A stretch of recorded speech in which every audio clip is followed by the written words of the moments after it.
बिस्मिल्लाहिर्रहमानिर्रहीम। अस्सलाम वालेकुम स्टूडेंट्स, उम्मीद करता हूँ कि आप सब लोग खैरियत से होंगे। जैसे कि आपको पता है कि हमारा जो है ना चैप्टर नंबर 1 ख़त्म हो गया था कल, और कल हमने चैप्टर नंबर 2 जो है वो स्टार्ट किया था। और उसके हमने पहले 5 क्वेश्चन पढ़े थे, जिसमें जो है बेसिक बताया गया था कि जो आपकी GW बेसिक लैंग्वेज है इसको किसने डेवलप किया, कब डेवलप किया। GW बेसिक जो है ना बहुत ही, जिसको केल इसका नाम भी बेसिक है, और ये बहुत ही बेसिक और सिंपल लैंग्वेज है जो ज़्यादातर यूज़ होती है प्रोग्रामिंग कंसेप्ट को समझने के लिए। तो आप भी यही लैंग्वेज जो है ना शुरू में इसी लैंग्वेज से आप प्रोग्रामिंग की जो बेसिक्स हैं वो समझेंगे। तो पहले 5 क्वेश्चन में यही बताया गया था कि GW बेसिक को किसने डेवलप किया, कब डेवलप किया, इसके फीचर्स क्या हैं, और इन सारी चीज़ों के बारे में बात की गई थी। आज हम क्वेश्चन नंबर 6 से क्वेश्चन नंबर 10 तक पढ़ेंगे।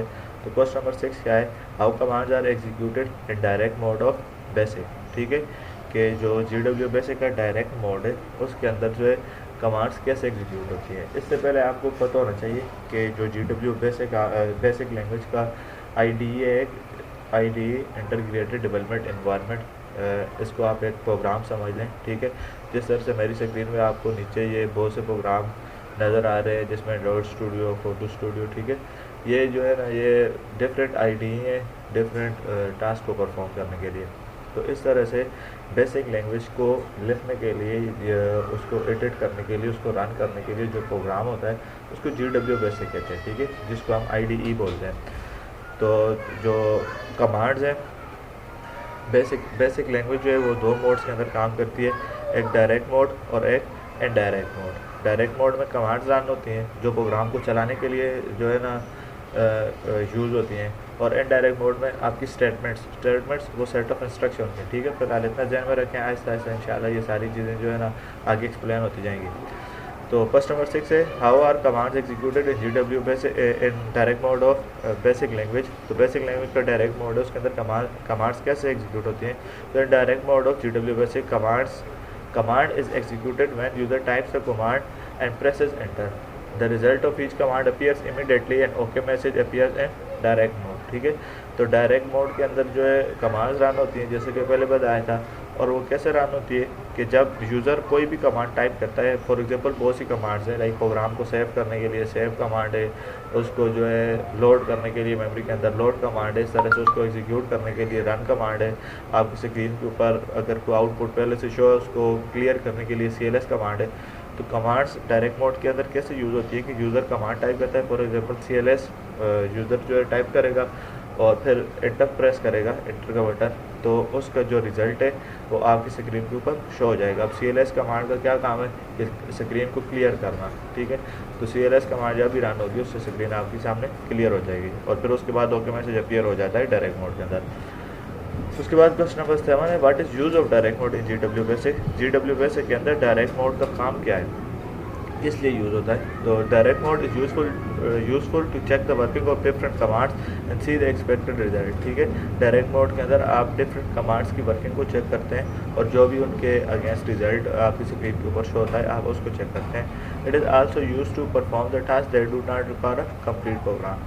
तो दूसरा जो है इसका यूज़ क्या है कि कमांड्स को रन करने के लिए ज़रूरी नहीं है कि आपका जो प्रोग्राम जो आपने लिखा है वो कंप्लीट होना चाहिए। ठीक है, अगर प्रोग्राम कंप्लीट नहीं भी होगा तभी आप जो है ना कमांड्स रन कर सकते हैं, उसको प्रोग्राम को सेव कर सकते हैं। ठीक है, मेमोरी के अंदर लोड कर सकते हैं।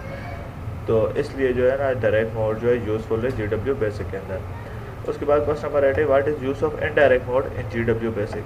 ठीक है, तो GW बेसिक के अंदर जो है इनडायरेक्ट मोड का क्या काम है। The indirect mode is use to write the complete program. Indirect mode के अंदर आप क्या करते हो, जो भी आपने सेट ऑफ इंस्ट्रक्शन प्रिपेयर किए कंप्यूटर के लिए, तो वो कंप्लीट प्रोग्राम जो है आप इनडायरेक्ट मोड के अंदर लिखते हो। लाइक मैंने आपको एक एग्जांपल बताई थी जिसमें हमने एक प्रोग्राम लिखा था, मैं चेक करता हूँ अगर मेरे पास है, एल्गोरिथम के नाम से जी।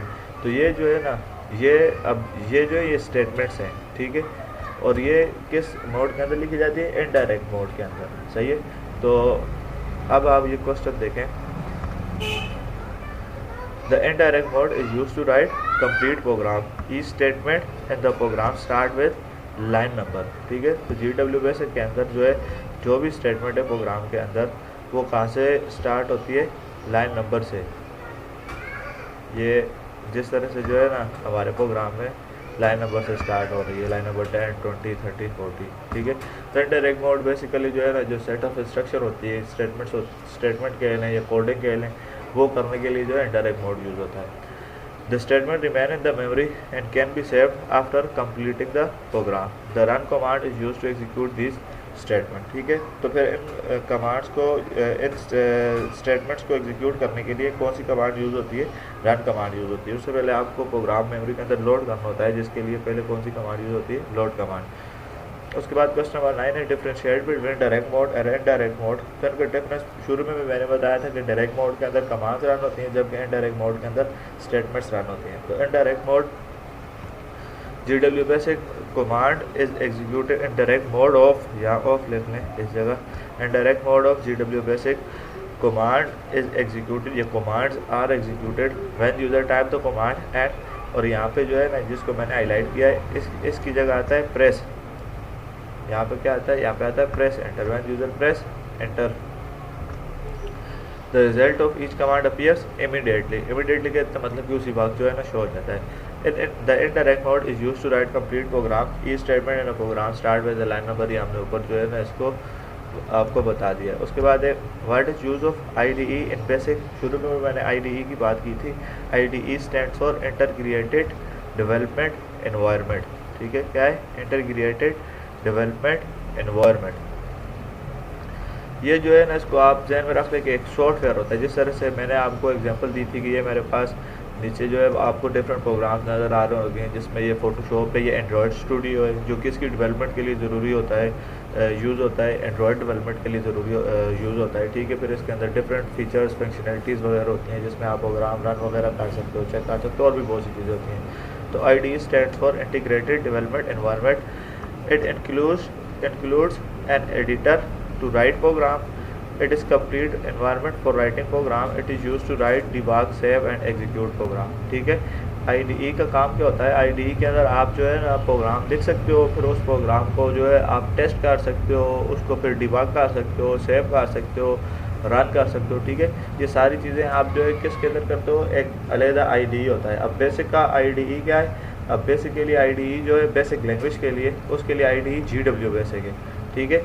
इस तरह से जिस तरह से मैंने आपको बताया कि एंड्रॉयड डेवलपमेंट के लिए IDE क्या है, ये जिस पे मैंने क्लिक किया कि उसके लिए क्या है, एंड्रॉयड स्टूडियो एक IDE है जिसके अंदर आप प्रोग्राम लिख के उसको जो है फिर चेक कर सकते हो, डिबग कर सकते हो और उसके अंदर चेंजेस वगैरह कर सकते हो।